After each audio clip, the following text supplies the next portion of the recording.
Hello ladies and gentlemen, I am the Omniviewer, and today we're going to do another little bit of speculation about the Monsterverse. In the comments section of the 14 kaiju I'd like to see in the Monsterverse video, the overwhelming response has been that people don't want to see Cthulhu. But I already addressed that. The other overwhelming response is that a lot of people really want to see Gamera. Yes, Gamera. The third most prominent Japanese kaiju. Right up there with Godzilla and Ultraman in terms of significance.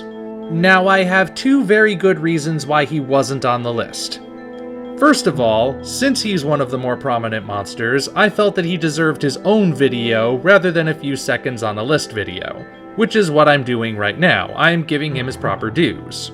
The second reason is something which, in hindsight, I suppose I didn't make entirely clear.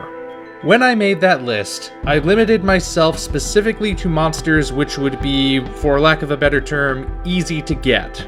Either because they're already owned by one of the two studios involved in this process, or because they're in the public domain.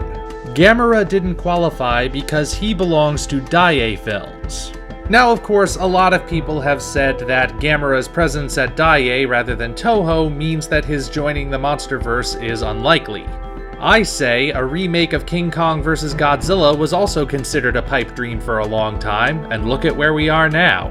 But this video isn't about the studio politics and what it would take to actually get Gamera into the Monsterverse. I'm more interested in speculating about what would happen if he did show up. So what follows is entirely hypothetical. For our purposes, let us assume that the stars have aligned, fortune has smiled, and Gamera is going to show up in the Monsterverse. Well, how would that work? I think we can all agree that the first place Legendary should look to for inspiration is the 90s Gamera trilogy. Comprised of Gamera Guardian of the Universe, Gamera 2 Advent of Legion, and Gamera 3 The Incomplete Struggle. These movies are amazing. They are not only the best Gamera movies ever, they're some of the best kaiju movies ever. Heck, some of the best movies ever, if you want my opinion.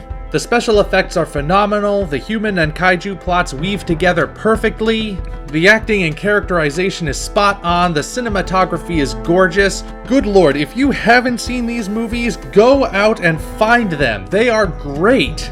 And this should be the first place Legendary looks for inspiration. There's just one little catch. I think they already did. If you watch Gamera Guardian of the Universe, and then watch Godzilla 2014 right afterward, you'll notice a few similarities. Not so many similarities that I'd accuse Godzilla of just blatantly copying Guardian of the Universe, but if they had that movie in mind when making it, I wouldn't be the least bit surprised. And some of those same thematic elements have worked their way into Kong Skull Island as well.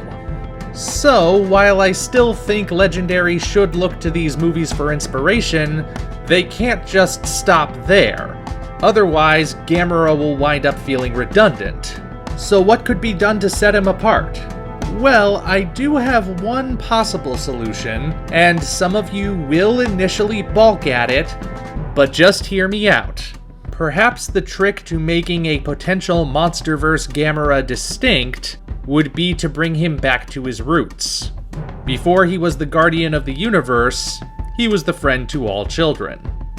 Yes, I think that maybe the secret is to give Gamera a soft spot for the kids again. Just like he had back in the 60s and 70s. Now, like I said, I'm sure some of you are opposed to that idea. After all, the movies in which Gamera was a friend to all children aren't exactly good movies. Quite a few of them qualify as so bad they're good, but compared even to the Godzilla movies of that era, there's no contest. But here's the thing. Just because a movie has a child protagonist or features children prominently in the cast, doesn't mean it can't be really intense. Look at Super 8. Look at Phantasm. Look at The Secret of Kells. Look at Poltergeist. Heck, look at The Land Before Time and E.T. The Land Before Time had dinosaurs killing each other, and they didn't shy away from it either. And as for E.T., you remember that scene towards the end where the government has caught E.T. and Elliot, and they're in those separate incubators, and it looks like E.T. is dying, and Elliot's going, "No, E.T., don't leave me!" Man, that scene got to me as a kid, and it got to you too. Don't act like it didn't. So yeah, that list of movies I think proves my point. Now, there's certainly a possibility that this might also be rendered moot very soon. After all, the first cast member announced for Godzilla King of the Monsters 2019 was Millie Bobby Brown. I have a feeling she's going to play a very big role in the upcoming movie, and how that role plays out, especially how it connects to the monsters, may render everything I've just said about making Gamera distinct completely pointless. But that's pure speculation. Maybe it won't happen. Even so, that's just one possible way Gamera could fit in. I certainly don't pretend to have all the answers, or even definitive ones, so what do you guys think? Does any of this sound like it would make sense? Do you have a particular way you think Gamera would fit? Do you think Gamera would fit in at all? Feel free to leave your thoughts below. Until such time as we meet again, this is the Omniviewer, signing off.